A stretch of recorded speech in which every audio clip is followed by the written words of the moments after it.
त्या दिवशी दुपारी मी गावाच्या चौकातून जात होतो. सगळं नेहमीसारखंच होतं. पण अचानक समोरचं दृश्य पाहून माझी पावलं थांबली. ती तिथे उभी होती आणि तिचं पाणी सतत पडत होतं. आजूबाजूचे लोकही तिच्याकडे पाहत होते, पण कोणीच पुढे जात नव्हतं. मी काही क्षण दुरूनच पाहत राहिलो, कारण नेमकं काय घडलंय हे मला समजत नव्हतं. तिच्या चेहऱ्यावर थोडी घाई दिसत होती आणि ती ते थांबवण्याचा प्रयत्न करत होती, पण काही केल्या ते थांबत नव्हतं. माझ्या मनात एकच विचार आला, जाऊन मदत करावी का? शेवटी उत्सुकता आणि काळजी दोन्ही वाढल्या आणि मी तिच्या दिशेने चालू लागलो. जसजसा जवळ गेलो तसतसं सगळं स्पष्ट दिसू लागलं. ती तिच्या घरासमोरच्या बागेला पाणी घालत होती, पण पाईपचं जोड अचानक निघाल्यामुळे पाणी सगळीकडे उडत होतं. ती एकटीच ते सांभाळण्याचा प्रयत्न करत होती. मी जवळ गेलो आणि पाईप पकडून दिला. तिने सुटकेचा निश्वास टाकत हसली आणि म्हणाली, धन्यवाद. मी एकटीच खूप वेळ प्रयत्न करत होते. त्या क्षणी मला हसू आलं, कारण दुरून पाहताना ज्या गोष्टीचा वेगळाच अर्थ वाटत होता, ती प्रत्यक्षात खूपच साधी गोष्ट निघाली होती. पण त्या छोट्याशा प्रसंगामुळे आमची पहिली ओळख मात्र झाली होती. त्या दिवशी पाईपची अडचण सोडवल्यानंतर ती काही क्षण माझ्याकडे पाहत हसत उभी राहिली. तिच्या चेहऱ्यावरचा तो सुटकेचा भाव अजूनही दिसत होता. मी निघायला वळणार इतक्यात ती म्हणाली, थांबा ना, एवढी मदत केली तर चहा तरी घेऊन जा. सुरुवातीला मी नकार दिला, पण तिच्या आग्रहापुढे माझं काही चाललंच नाही. आम्ही तिच्या घराच्या अंगणात बसलो. आजूबाजूला फुलझाडी होती, हलका वारा वाहत होता आणि वातावरण खूप शांत होतं. सुरुवातीला साध्या गप्पा सुरू झाल्या, नाव, काम, आवड-निवड. पण काही वेळातच आम्ही इतकं मोकळेपणाने बोलू लागलो की जणू अनेक वर्षांपासून ओळख असल्यासारखं वाटू लागलं. ती कामाची खूप आवड असल्याचं सांगत होती. प्रत्येक झाडामागची तिची एखादी आठवण होती. कोणतं रूप कुठून आणलं, कोणत्या झाडाला पहिलं फूल कधी आलं, कोणत्या झाडाला रोज किती पाणी लागतं. ती इतक्या उत्साहाने सांगत होती की मीही तिचं बोलणं मन लावून ऐकत होतो. मला आश्चर्य वाटत होतं की एखादी व्यक्ती तिच्या छंदावर इतकं प्रेम करू शकते. काही वेळाने ती मला बाग दाखवायला घेऊन गेली. प्रत्येक झाडाजवळ थांबून ती त्याची गोष्ट सांगत होती आणि नकळत मी तिच्याकडे जास्त पाहत होतो, कारण तिच्या डोळ्यातला आनंद त्या फुलांपेक्षाही सुंदर वाटत होता. संध्याकाळ जवळ येत होती. सूर्य हळूहळू मावळत होता. आकाशात केशरी रंग पसरले होते आणि आमच्या गप्पा मात्र अजूनही सुरूच होत्या. कधी हसू, कधी आठवणी, कधी स्वप्न.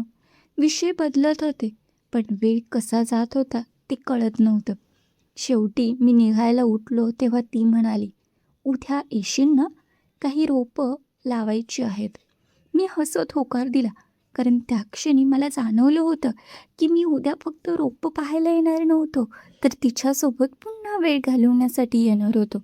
आणि कदाचित तिच्याही चेहऱ्यावरचं हसू सांगत होतं की तीही उद्याची वाट पाहत होती. दुसऱ्या दिवशी मी ठरवल्याप्रमाणे तिच्या घरी गेलो. ती आधीच बागेत उभी होती. नवीन रोपं बाजूला ठेवलेली होती आणि माती तयार करून ठेवली होती. मला पाहताच तिच्या चेहऱ्यावर हसू उमटलं आणि नकळत माझ्याही चेहऱ्यावर हसू आलं. आता आमच्यातील ओळख फक्त औपचारिक राहिली नव्हती. त्या काही दिवसात आम्ही एकमेकांबद्दल खूप काही जाणून घेतलं होतं. आम्ही दोघं मिळून रोपं लावायला सुरुवात केली. कधी मी खड्डा खणत होतो, कधी ती रोपं लावत होती, कधी दोघं मिळून त्यांना पाणी घालत होतो. काम करत करत गप्पा सुरू होत्या, पण त्या क्षणी ती नेहमीपेक्षा जास्त शांत वाटत होती. मधून मधून काहीतरी बोलायचा प्रयत्न करायची आणि पुन्हा थांबायची. मला जाणवत होतं की तिच्या मनात काहीतरी आहे, पण ती ते बोलण्याचं धाडस करत नव्हती. दुपार झाली. आम्ही एका झाडाच्या सावलीत बसलो. काही क्षण शांतता होती. वारा हलकेचे वाहत होता आणि आजूबाजूला फुलांचा मंद सुगंध दरवळत होता. अचानक ती म्हणाली, मला तुला एक गोष्ट सांगायची आहे. तिचा आवाज थोडासा गंभीर झाला होता. मी तिच्याकडे पाहिलं आणि शांतपणाने म्हणालो, सांग. ती काही क्षण खाली पाहत राहिली. मग हळू आवाजात म्हणाली, खूप वर्षापासून ही बाग माझी सोबत होती. जेव्हा मी आनंदी असायचे तेव्हाही आणि जेव्हा दुःखी असायचे तेव्हाही. लोक यायचे जायचे, पण शेवटी मी आणि ही झाडं एवढंच उरळायचं. मी तिचं बोलणे शांतपणे ऐकत होतो. ती पुढे म्हणाली, पण गेल्या काही दिवसात काहीतरी बदललं आहे. माझी धडधड वाढू लागली. ती हलकंसं हसली आणि म्हणाली, आता या बागेत येताना मला फक्त झाडांचीच नाही तर कोणाची तरी वाट पाहावीशी वाटते. हे ऐकून माझ्या मनात एक वेगळीच भावना दाटून आली, कारण तिच्या शब्दांचा अर्थ मला समजला होता. ती पुढे म्हणाली, पहिल्यांदा तू मदतीला आला होतास तेव्हा वाटलं होतं की हा फक्त एक छोटा प्रसंग आहे, पण नंतर लक्षात आलं की तुझ्यासोबत बोलताना मलाही खूप छान वाटतं. तू नसला की काहीतरी कमी असल्यासारखं वाटतं.